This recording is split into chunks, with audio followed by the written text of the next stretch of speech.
ఏమాత్రం రాజకీయ అనుభవం లేకుండా మొదలైన నారా లోకేష్ ప్రయాణం ఇప్పుడు జాతీయ స్థాయిలో గుర్తింపు పొందే దిశగా సాగుతోంది.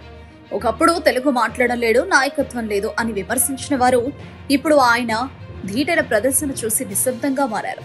రాజకీయాల్లో అనుభవం కంటే క్రమశిక్షణ నేర్చుకోవాలనే తపన, ప్రజలతో మమేకం కావడం ముఖ్యమని లోకేష్ నిరూపించారు. వైసీపీ నేతలు చేసిన విమర్శలకు సమాధానమివ్వడమే కాకుండా తన మాట తీరు, స్పష్టత, ఆత్మవిశ్వాసంతో ప్రత్యర్థులకు ధీటుగా నిలిచారు.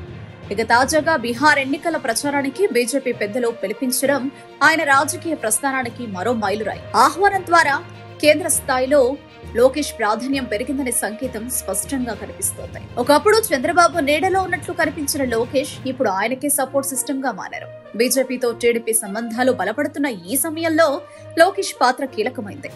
అభివృద్ధి, పరిపాలన, యువ నాయకత్వం ఈ 3 అంశాల్లోనూ తన ముద్ర వేసిన నారా లోకేష్ ఇప్పుడు ఆంధ్ర సరిహద్దులు దాటి జాతీయ రాజకీయాల్లో అడుగు పెడుతున్నారు. ఇలా చూస్తే లోకేష్ పై చేసిన విమర్శలన్నీ ఆయన ఎదుగుదలకు మెట్లయ్యాయి అనడం తప్పు కాదు.